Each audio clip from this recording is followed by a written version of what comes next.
190. If you do not comply, we will compel compliance with force. This is Warship 45. We will monitor your course for compliance at this time. Warship 45, standing by once.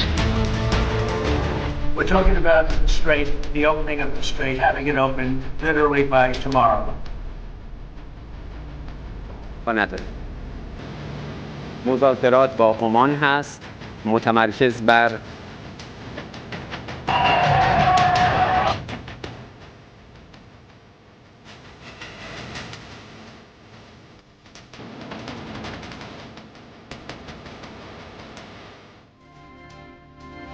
Saudara, Iran memamerkan sejumlah bangkai pesawat yang diklaim milik Amerika Serikat dan Israel.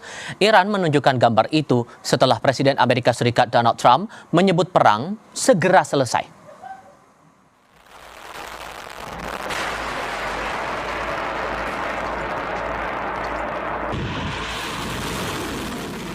Gambar sejumlah bangkai pesawat AS dan Israel itu diungkap ke publik melalui televisi Iran.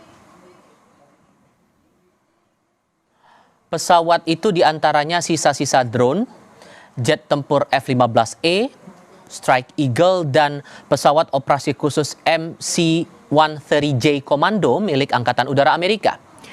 Iran menyimpan pesawat-pesawat itu dalam gudang di sebuah lokasi di Iran. Sebelumnya pada pekan ini sebuah media Amerika melaporkan AS mengalami kekurangan persediaan rudal termasuk rudal jarak jauh setelah perang Iran. Tapi Gedung Putih membantah laporan itu.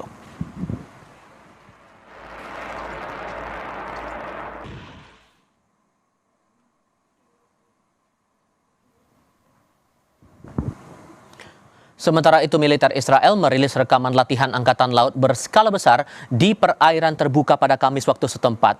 Rilis itu menunjukkan kapal-kapal angkatan laut Israel di laut mengawasi perairan dan latihan senjata. Militer Israel mengatakan latihan ini jadi bagian persiapan berbagai skenario keamanan maritim yang mungkin terjadi.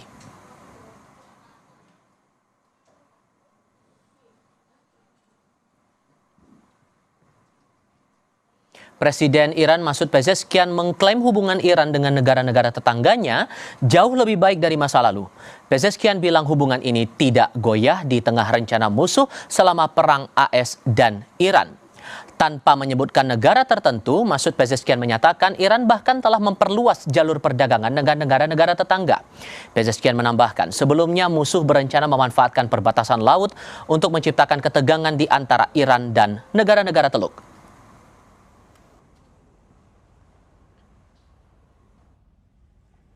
تنش‌ها از شمال غرب و جنوب شرق بود. اینا میگفتن از اون ور یه تعداد آدم میاد و اونجا اختشاش ایجاد میکنن. خود کشورهای منطقه اجازه ندادن کسی از اون طرف به این راحتی وارد بشه و اختشاش ایجاد کنه. این خیلی حرف بزرگیه. یعنی همسایگان ما اجازه ندادن یه عده افراد بیان اینور و باعث اختشاش ناآرام. نه تنها این کارو نکردن، بلکه کمک کردن به ما. Satu perkembangan yang menarik dicermati adalah Arab Saudi, Turki, dan Pakistan menandatangani perjanjian pertahanan bersama. Fakta ini menyatakan serangan terhadap satu negara sama dengan serangan ke semua negara anggota. Putra mahkota Arab Saudi Muhammad bin Salman, Presiden Turki Recep Tayyip Erdogan, dan Perdana Menteri Pakistan Shehbaz Sharif menandatangani fakta itu di Mekkah pada Jumat lalu. Kementerian Luar Negeri Pakistan menyebut perjanjian untuk memperkuat pencegahan kolektif atas setiap tindakan agresi. Fakta juga mengatur setiap serangan bersenjata terhadap salah satu dari ketiga negara anggota akan dianggap serangan terhadap mereka semua. Bagian ini persis dengan sebuah pasal dalam perjanjian North Atlantic Treaty Organization atau NATO. Turki jadi satu-satunya negara NATO yang terlibat dalam fakta ini.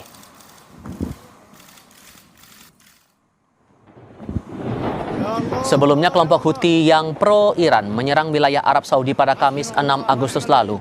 Juru bicara koalisi pimpinan Saudi mengungkap 11 orang terluka akibat serangan. Di antaranya 7 warga Saudi, 2 warga negara Mesir, dan 2 korban lain dari Yaman dan Pakistan. Selama ini Houthi dikenal sebagai salah satu kelompok proksi pro-Iran. Pada 28 Juli lalu, Iran mengumumkan keterlibatannya dalam operasi militer gabungan dengan Amerika Serikat untuk menyerang milisi pro-Iran di Irak. Pada bulan yang sama, Iran juga sempat melancarkan sejumlah gelombang serangan ke sejumlah pangkalan militer Amerika Serikat di beberapa negara sekutu AS, yakni Bahrain dan Kuwait. Sejak Februari lalu, Iran juga sempat meluncurkan drone ke wilayah Arab Saudi.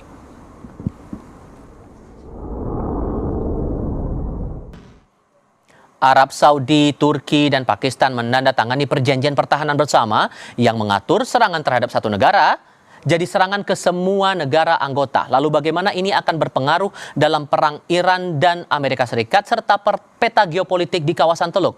Bergabung dalam diskusi malam ini Den Atas Pertahanan RI di Iran tahun 2009 hingga 2012 Maijen Purnawirawan Budi Pramono serta dosen ilmu politik dari Universitas Udayana Evata Filomeno Boremo Duarte. Selamat malam semuanya dengan Tifal di sini. Selamat malam, Mas.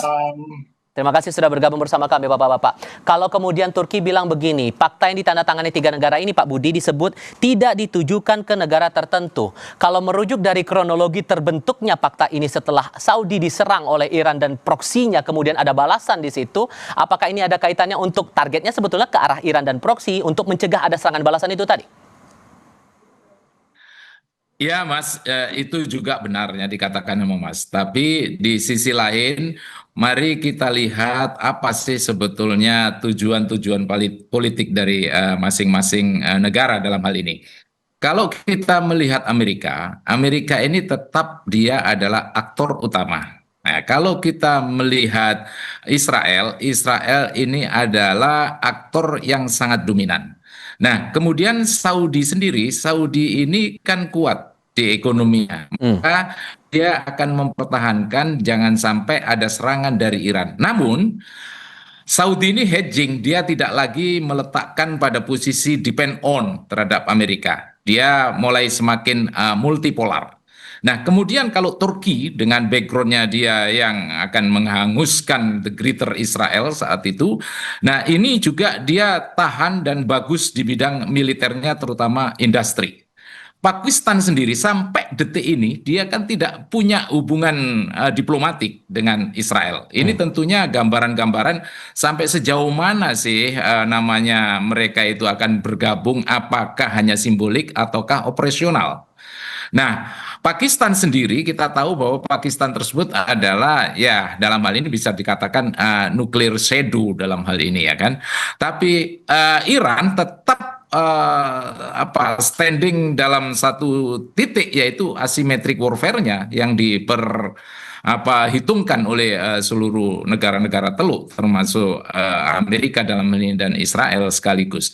Jadi kalau menurut saya ini adalah berangkat dari kita melihat apa iya akan operasional. Apakah iya namanya Pakistan dan Turki akan menanggung akibatnya apabila ini terbentuk kemudian pada satu titik hanya memerangi Iran yang tadinya Mas sampaikan backgroundnya Iran menyerang Arab.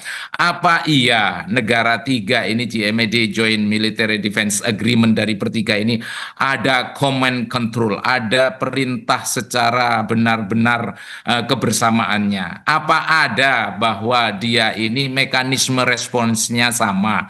Nah, ini kan pertanyaan-pertanyaan ini harus diuji, Mas. Setelah itu teruji, maka tidak simbolik lagi, berarti ini operasional. Diujinya kayak gimana dulu, Pak? Sorry saya potong, karena begini, pernyataannya juga adalah untuk mencegah, ada upaya untuk pencegahan kolektif. Apakah bentuk pencegahan kolektif itu, dalam bentuk negara-negara tiga ini tadi akan ikut menyerang balik Iran dan proksinya, mengingat bahasanya satu negara diserang sama dengan menyerang dua negara yang lain, Pak?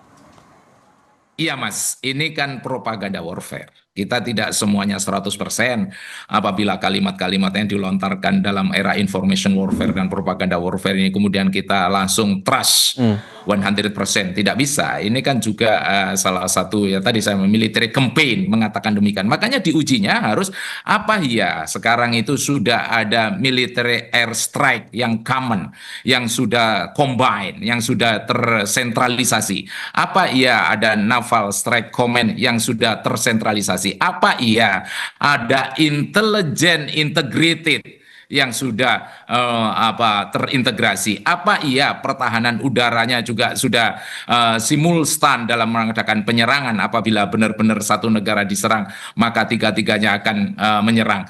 Tapi secara politis ya kita harus belakang melihatnya, setup ke belakang. Ini mereka ini Pakistan dan Turki ini for sure dia kan bukan aliansinya Israel, bahkan tidak ada hubungan diplomasi. Nah, kalau misalnya seandainya dua-duanya ini kemudian berperang melawan Iran, apa iya bukan senang Israel melihat seperti itu? Ini sesuatu yang sangat-sangat not logic. Ya, tapi bisa saja Mas, the war is very dynamic katanya Sun Tzu kan. Jadi ups and down-nya ya kita harus lihat sampai sejauh mana mereka semua ini menerpa national interest-nya mereka. Ketika nasionalnya tergoyahkan, maka ya tidak ada kawan dan musuh yang abadi. Yang abadi adalah kepentingan yang abadi. Mas Evata, buat Anda ini akan serta-merta mengubah peta geopolitik karena ada keterlibatan dua negara lain untuk membuat satu fakta yang baru di sini?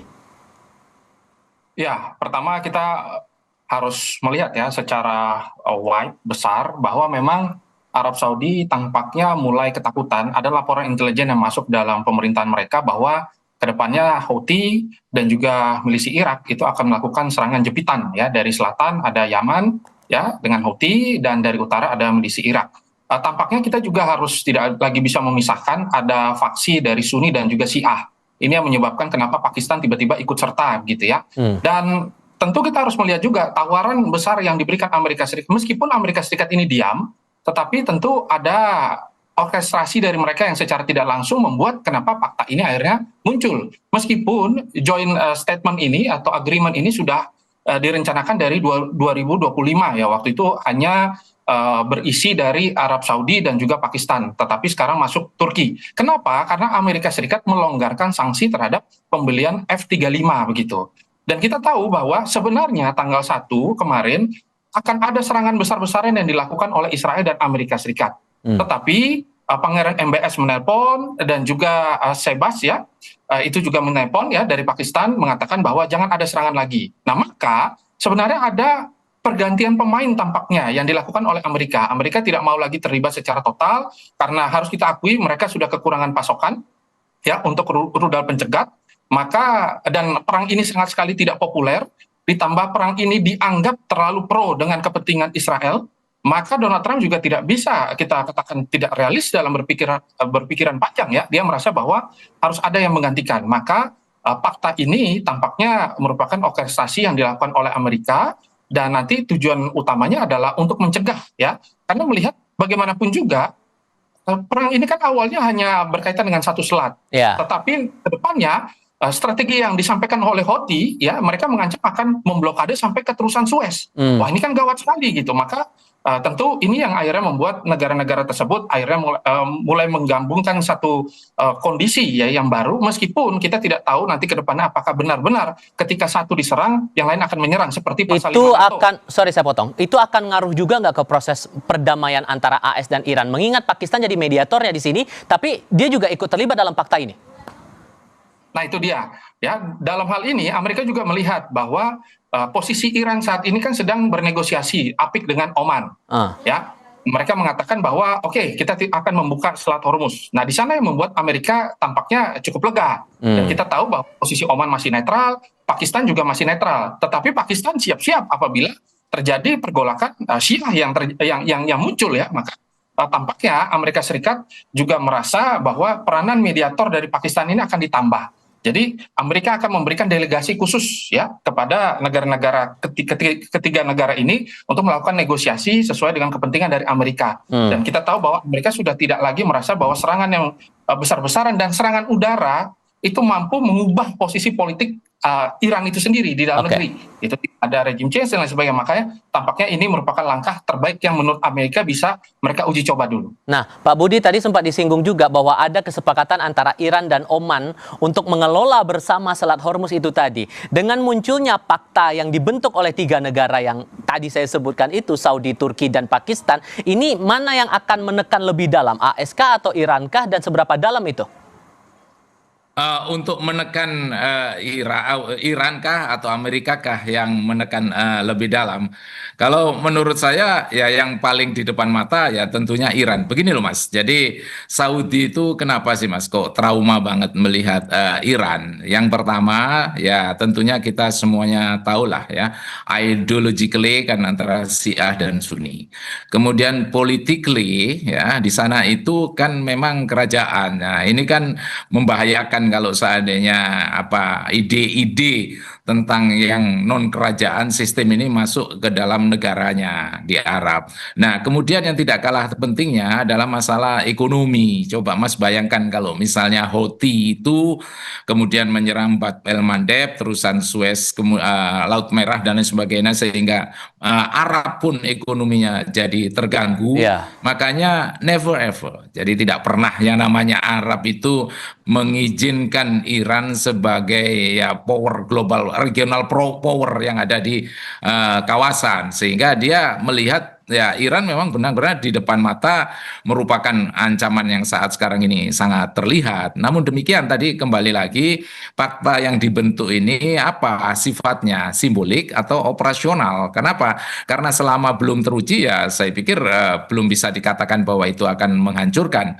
Tapi kalau misalnya kita lihat situasi di luar tadi yang disampaikan oleh Mas tadi, narasumber mengatakan bahwa bagaimana Amerika itu nantinya, ibaratnya ini kan dia sudah tidak mau ikut lagi perang yang tidak populer ini, kemudian dia meminjam tangan atau meminjam agar orang lain yang bertempur. Nah, saya pikir ini adalah cita-cita Amerika, memang tujuan politik dia selama belum tercapai apa yang diinginkan, bagaimana pengaturan Hormuz, kemudian nuklirnya bagaimana, proksinya di mana, yang diinginkan untuk diminimize tidak diminimize, ya tentunya Amerika masih melihat ini tetap merupakan ancaman. Nah, Oman dalam hal ini, kalau kita melihat Oman ini adalah negara yang sangat bisa membridging dengan negara-negara Barat. Tentunya bagi Iran ini so-so saja perasaan Iran untuk melihat kalau misalnya Oman mengatur Selat Hormuz di selatan, kemudian di utaranya Iran, nggak masalah. Dan bagi Amerika, situasi yang saat sekarang ini di mana Hormuz Iran dan Oman ini ikut berkelindang di dalamnya, ini semakin complicated bagi Amerika. Kenapa complicated? Karena Iran, Amerika akan melihat ini negara-negara tidak lagi akan mendepend onkan dirinya, ketergantungan mereka terutama negara Teluk kepada Amerika. Nah, kalau dengan rumitnya, tergantung sekali dengan rumitnya itu, sehingga dia semakin melihat itu complicated bagi Amerika.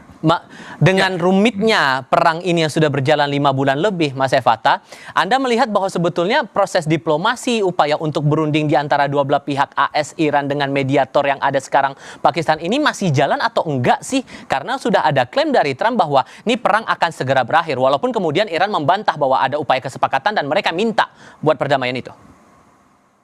Ya, tampaknya perang tidak akan berakhir dalam waktu dekat ya, tetapi eskalasinya akan berkurang. Ya, kemungkinan demikian ya, karena kita lihat bahwa waktu politik Donald Trump juga tidak begitu banyak ya, dan juga kita bisa melihat sekali ini diplomasi didahulukan, berada pada posisi yang cukup baik. Negara-negara trilateral ya itu mulai menancapkan upaya-upaya agar eskalasi tidak menjadi sesuatu yang dipilih oleh Amerika, dan tampaknya ini merupakan sesuatu yang diharapkan betul ya mampu berjalan. Akan tetapi ada beberapa catatan yang perlu diingat. Kondisi ini ternyata cukup rawan karena ada beberapa data intelijen yang bocor bahwa pertemuan IRGC dengan proksi-proksinya makin lama makin intens begitu. Nah ini kan tanda bahwa perang ini akhirnya menjadi perang regional begitu. Yang awalnya ini sebenarnya terkontrol ya, fragmentasinya juga diatur sedemikian rupa, lama-lama akhirnya menjadi lebih lebar begitu. Nah ketika ini sudah cukup lebar, disinilah letak di mana permainan Amerika itu akhirnya sukses begitu. Mereka merasa bahwa oke, kalau kalian mengharapkan kami kembali lagi, maka jangan lupa berikan retribusi yang besar juga kepada kami. Dan saya yakin bahwa ketika Amerika juga mengatakan mereka kekurangan rudal dan lain sebagainya, mereka bisa melipat gandakan dengan cepat. Tetapi tentu mereka mau melihat negara Timur Tengah dulu. Dan yang faktor selanjutnya adalah payung strategis Amerika untuk melindungi beberapa wilayah ya. Kemarin ada serangan ke Bahrain, ke Kuwait dan lain sebagainya. Ternyata membuktikan bahwa Amerika tidak benar-benar mampu melindungi gitu. Baik. Nah ini juga yang menyebabkan kenapa negara-negara Timur Tengah merasa bahwa kayak kita harus buat langkah yang baru, Baik. tapi dengan orkestrasi Amerika. Lama-lama mungkin akan ada pengurangan. Dan ingat, Israel sudah dijadikan pemain cadangan untuk sementara nih, karena pola dan serangan mereka yang mereka minta untuk dilakukan secara bersama masih sama, serangan udara, tidak ada perubahan-perubahan yang signifikan. Oke. Cuma situasi politik dalam negeri Iran juga memang pasang surut juga. Nah ini yang dilihat terus oleh Amerika tampaknya. Yang jelas plotnya masih maju mundur dan kita belum menemukan ujungnya siapa yang akan mau mengalah lebih dulu. Mas Evata, Pak Budi, terima kasih sudah berdiskusi bersama kami kali ini. Selamat malam semuanya. Terima kasih. Sesaat lagi di Sapa Indonesia Malam, unjuk rasa imbas anjloknya harga timah di Belitung Timur, Kepulauan Bangka Belitung berujung ricuh. Tetap bersama kami.